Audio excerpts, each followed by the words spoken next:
Assalamu alaikum dear students, how are you today? You will be fine, I hope so. Today we are going to learn about molecule. कल हमने atom का जिक्र किया था। Atom के बारे में हमने कहा था कि ये इंडिपेंडेंटली एग्जिस्ट कर सकता है और नहीं भी। लेकिन आज जो हम पढ़ने जा रहे हैं वो है मॉलिक्यूल और उसके बारे में हमने एक लफ्ज बड़ी एहतियात से बोलना है कि इट कैन एग्जिस्ट इंडिपेंडेंटली। यही यहाँ पर दोनों के दरमियान बेसिक डिफरेंस है। एक बात याद रखें कि एटम भी स्मॉलेस्ट पार्टिकल है और ये वाली बात भी सही है कि molecule is also a smallest particle. लेकिन फर्क ये है कि वो पार्टिकल कभी एग्जिस्ट करता है खुद अकेला, जैसे कि हमने जिक्र किया मैग्नीशियम एटम अकेला रह सकता है, सोडियम एटम अकेला रह सकता है। लेकिन हमने कहा था कि ऑक्सीजन का जो एटम है वो अकेला नहीं रहता बल्कि 2 या 3 ऑक्सीजन एटम मिलकर रहते हैं। जैसे मिसाल के तौर पर ये देखिए, ये आपके पास मैग्नीशियम अकेला रह सकता है क्योंकि आप इसको हमेशा Mg लिखेंगे, लेकिन Cl2 आप कभी क्या नहीं लिखेंगे, अकेला नहीं लिखेंगे।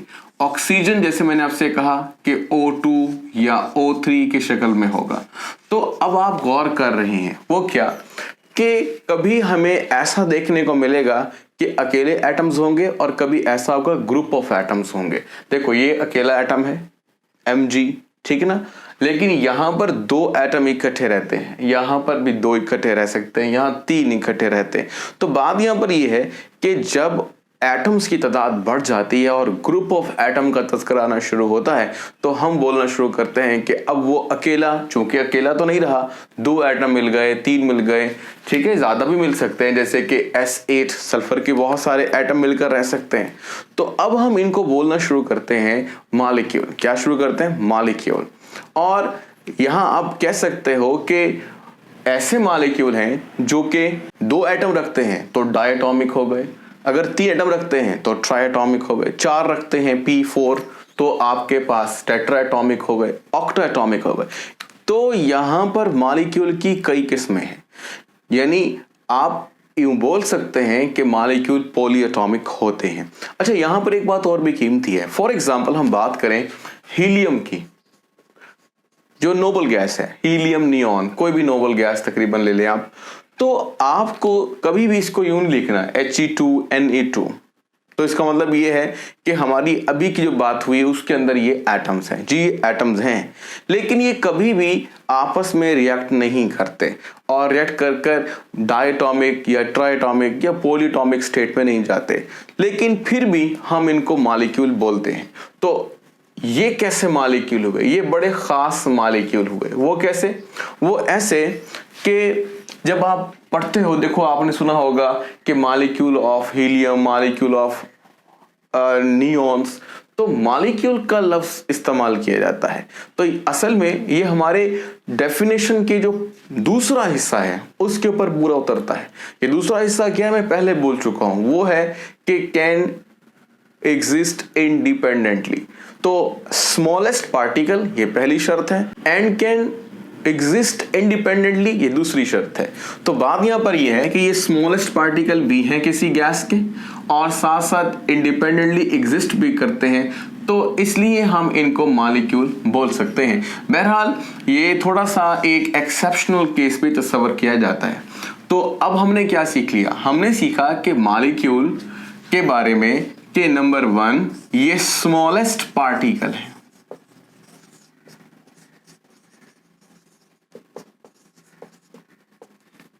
एक बात याद रखें कि ये स्मॉलेस्ट पार्टिकल हो सकते हैं किसी कंपाउंड के, लेकिन जो एटम होता है it is a smallest particle of an element. तो ये वाली बात अपने दिमाग में रखनी है, भूल नहीं जाना। Atom is a smallest particle of element.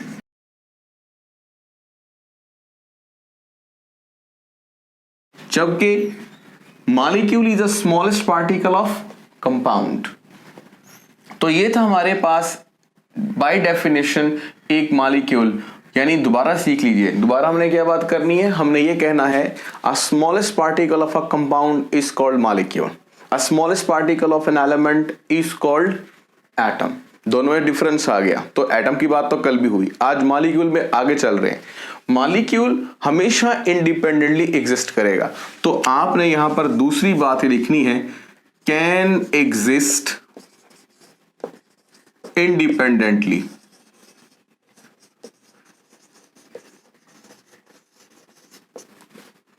तो ये आपके पास दूसरी बात भी आ गई।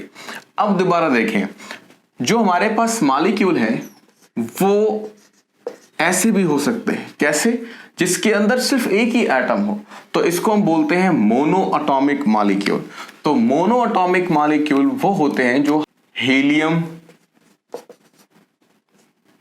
नियॉन, आर्गन वगैरह के लिए हैं, तो हम इसे बोलते हैं मोनो एटॉमिक मॉलिक्यूल।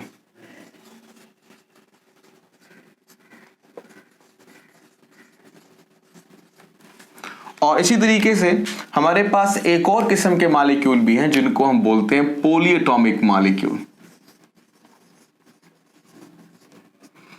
जो पॉली एटॉमिक मॉलिक्यूल्स होते हैं वो हो सकते हैं डाई एटॉमिक, वो हो सकते हैं ट्राई एटॉमिक, वो हो सकते हैं टेट्रा एटॉमिक एक्सेट्रा।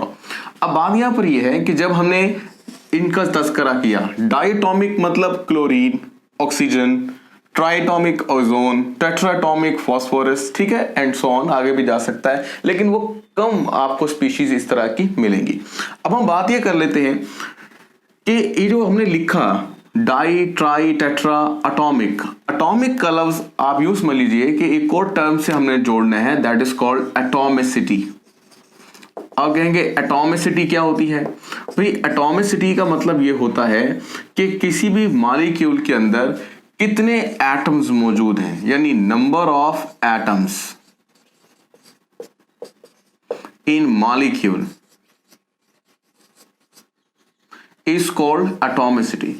अब देखो भाई, क्या बात हमने देखी कि मॉलिक्यूल्स की एटॉमिसिटी होती है, जिससे हमें यह पता लगता है कि उस मॉलिक्यूल में कितने एटम्स होंगे, और इस तरह हम मॉलिक्यूल को कुछ नाम देते हैं। नाम कैसे दिए? डाइटॉमिक, टेट्राटॉमिक मॉलिक्यूल, मतलब इस तरह पॉलीटॉमिक मॉलिक्यूल, इसी तरह से मोनोटॉमिक मॉलिक्यूल। तो मॉलिक्यूल की यानी मॉलिक्यूल की जो एटॉमिसिटी है वो हमें मॉलिक्यूल के कुछ हद तक स्ट्रक्चर के बारे में बताती है। फिर मॉलिक्यूल की एक और किस्म की टाइप भी है, यानी मॉलिक्यूल की ये टाइप उसकी एटॉमिसिटी की बुनियाद पर है। और ऐसा भी हो सकता है कि मॉलिक्यूल में जरूरी नहीं है कि हमेशा एक ही किस्म के एटम हिस्सा लें। तो एक बात हम और करने जा रहे हैं, और वो ये है कि मॉलिक्यूल की एक टाइप है जिसको हम बोलते हैं होमो एटॉमिक, और दूसरी एक और टाइप है जिसे हम बोलते हैं हेट्रोएटॉमिक।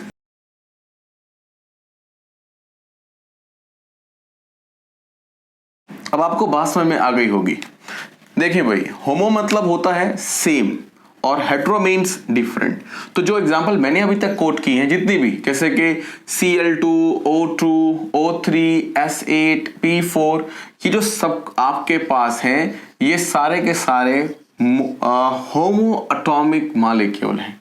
जबकि हेट्रोएटॉमिक मॉलिक्यूल कौन से होंगे? जिसमें देखो C भी है, ऑक्सीजन भी है, कार्बन मोनोऑक्साइड, इसमें CO2 डाल दिया, अब ये एक मॉलिक्यूल बन गया है। ये मॉलिक्यूल फॉर एग्जांपल, हम एक एग्जांपल और ले लेते हैं, H2O वाटर।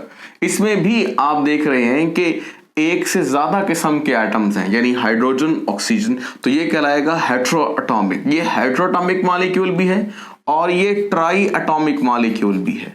ट्राई एटॉमिक का लफ्ज इसलिए इस्तेमाल किया है कि इसमें 2 हाइड्रोजन और 1 ऑक्सीजन, कुल 3 हमारे पास एटम्स हैं, इसलिए ये ट्राई एटॉमिक मॉलिक्यूल कहलाएगा। और ऊपर भी ट्राई एटॉमिक मॉलिक्यूल कहलाएगा। अगर अकेला CO होता तो डाई एटॉमिक हो जाता, लेकिन चूंकि इनमें एक से ज्यादा किस्म के एटम्स हैं इसलिए हम इनको क्या बोल सकते हैं? हेट्रोएटॉमिक। तो देखें, अब आपका एक और मामला क्लियर हो गया कि होमोएटॉमिक क्या है, हेट्रोएटॉमिक क्या है, ठीक है। और इससे पहले हमने पढ़ा था कि मोनो एटॉमिक मॉलिक्यूल क्या है और पॉली एटॉमिक मॉलिक्यूल्स कौन से होते हैं, तो ये अपने जहन में रखेंगे। अब हम मजीद आगे की तरफ चलते हैं और मॉलिक्यूल का थोड़ा सा समझ लेते हैं जो इसकी तारीफ है या डेफिनेशन है वो किस तरह से, देखें भाई, मिसाल यूं लेते हैं कि हमारे पास ये है क्या, वाटर।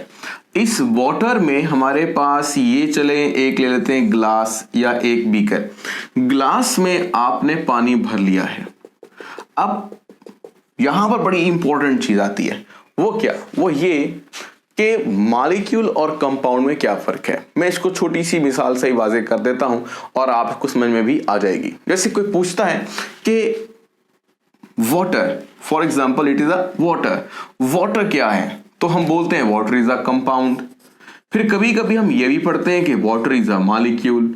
तो थोड़ा सा इसको हमने बाय कंसेप्ट बस देखना है, बात समझ में आ जाएगी। देखिए भाई, अगर ग्लास भरा हुआ है तो इसके अंदर क्या है, इसमें बेशुमार किस्म के छोटे छोटे जर्रात हैं, और ये जर्रात में से अगर आप एक जर्रे को बड़ा करके देख लेते हो तो आपको वो कैसा नजर आएगा, ये जरा एहतियात से देखिएगा। एक इसके अंदर से जर्रे को हम बड़ा कर रहे हैं, सिंगल पार्टिकल को, ये पार्टिकल कुछ ऐसा होगा, देखो ये और ये, जितने भी पार्टिकल्स आपको नजर आएंगे वो सब इस तरह के होंगे, और बहुत सारे हैं। बहुत सारे से मुराद ये है कि जितना आपके पास पानी ज्यादा भरा होगा गिलास में, उतना ही ज्यादा आपके पास ये पार्टिकल्स की तादाद भी होगी। तो जो पानी की मुकम्मल मिकदार है, जो एक मुकम्मल एज अ होल है, ये कहलाता है कंपाउंड, और जो इसमें छोटे छोटे जर्रे हैं ये क्या कहलाते हैं, मॉलिक्यूल,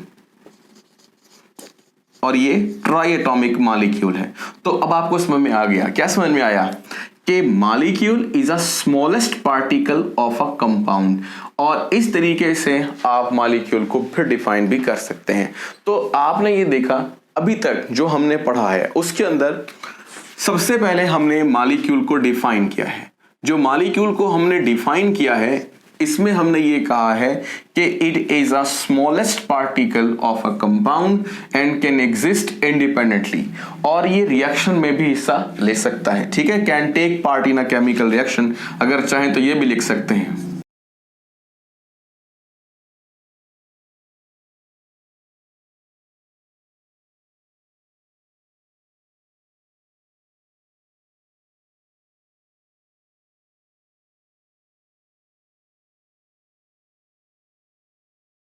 तो ये आपके पास पॉइंट नंबर क्या हो गया, 1, यानी डेफिनेशन ऑफ मॉलिक्यूल। अब हम इससे मजीद आगे की तरफ चलते हैं, और वो हमने क्या सीखा, हमने सीखा कि मॉलिक्यूल की कुछ टाइप्स होती हैं। जो मॉलिक्यूल की टाइप होती हैं, एक किस्म की टाइप तो हमने यहां पढ़ी है, वो टाइप ये कहती है कि मोनो एटॉमिक मॉलिक्यूल हो सकते हैं और पॉलीटॉमिक हो सकते हैं on the basis of their atomicity. तीसरी बात हमने ये पढ़ी है कि एटॉमिसिटी को डिफाइन कैसे करते हैं। एटॉमिसिटी असल में एटम्स की वो तादाद है जो किसी मॉलिक्यूल में होती है। फिर हमने पढ़ी एक और किस्म की टाइप, जिसका मतलब ये होता है कि मॉलिक्यूल जो है वो होमोएटॉमिक भी हो सकता है और हेट्रोएटॉमिक भी हो सकता है। हेट्रोएटॉमिक की जो एग्जांपल है वो हैं जिसमें एक से ज्यादा किस्म के एटम्स हैं, और होमोएटॉमिक वो है जिसमें सिंगल किस्म के एटम है, चाहे जितने मर्जी हो। और अगली बात हमने ये पढ़ी है कि अगर हम कंसेप्चुअली किसी मॉलिक्यूल को देखना चाहते हैं तो अगर हमारे पास एक कंपाउंड है तो उसका छोटा तरीन हिस्सा मॉलिक्यूल होगा। ये मैंने लिक्विड की एग्जांपल दी है, लेकिन अगर मिसाल के तौर पर आपके पास यहां पर हवा है, ये हवा उड़ रही है। अब मिसाल के तौर पर हवा जो है ना वो एक सिंगल कंपाउंड नहीं है बल्कि एक मिक्सचर है। हम समझ लेते हैं कि इसके अंदर छोटे छोटे से पार्टिकल हैं। जैसे मिसाल के तौर पर हवा में कार्बन डाइऑक्साइड है, हवा में नाइट्रोजन है, हवा में हीलियम है, ठीक है ना, हवा के अंदर नियॉन भी मौजूद है बहुत फ्रैक्शनल पार्ट के अंदर, कार्बन डाइऑक्साइड, ऑक्सीजन। तो ये मैं सब क्या लिख रहा हूं, ये मैं इस एक बड़े मिक्सचर का जिसमें काफी से कंपाउंड्स हैं उनके स्मॉलेस्ट पार्टिकल लिख रहा हूं। तो O2, CO2, N2, helium, neon वगैरह ये सब के सब क्या है, ये मॉलिक्यूल है। फर्क ये है कि कोई इसके अंदर होमोएटॉमिक है, कोई इसके अंदर पॉलीएटॉमिक है या ट्राइएटॉमिक है, और कोई इसके अंदर मोनोएटॉमिक मॉलिक्यूल है। पर ये सारे के सारे क्या हैं, मॉलिक्यूल हैं। इसी तरह से हमारे पास और भी चीजें हो सकती हैं। जैसे मिसाल के तौर पर ये आपके पास एक डिश पड़ी है और इस डिश के अंदर आपने क्या रखा हुआ है, मिसाल के तौर पर ग्लूकोज। अब ये ग्लूकोज जैसे कि मैंने आपसे कहा ये एक एज अ होल तो कंपाउंड कहला रहा है, लेकिन इसका छोटा तरीन हिस्सा जो कि C6H12O6 पर मुश्तमिल है, ये जो सिंगल स्पीशी है दैट इज कॉल्ड मॉलिक्यूल। तो इस तरह से ये पोलिटॉमिक भी है और इसमें बहुत सारे एटम हैं। 6 + 6 12 + 12 इज इक्वल टू 24, यानी there are 24 atoms in a glucose molecule. तो मॉलिक्यूल तो वही है जो स्मॉलेस्ट पार्टिकल है, चाहे उसमें ज्यादा एटम मौजूद हो, और एज अ होल जब आप पुकारते हैं तो ये क्या कहलाता है, आपके पास एक कंपाउंड। फॉर एग्जांपल मैंने आपसे पहले कहा कि ये हमारे पास एक रखा हुआ ग्लूकोज का डब्बे में रखा हो, बेशक कहीं रखा हो, तो ये आपके पास कंपाउंड है। यहां तक आपको थोड़ी बहुत समझ में आ गई होगी कि मॉलिक्यूल क्या होता है।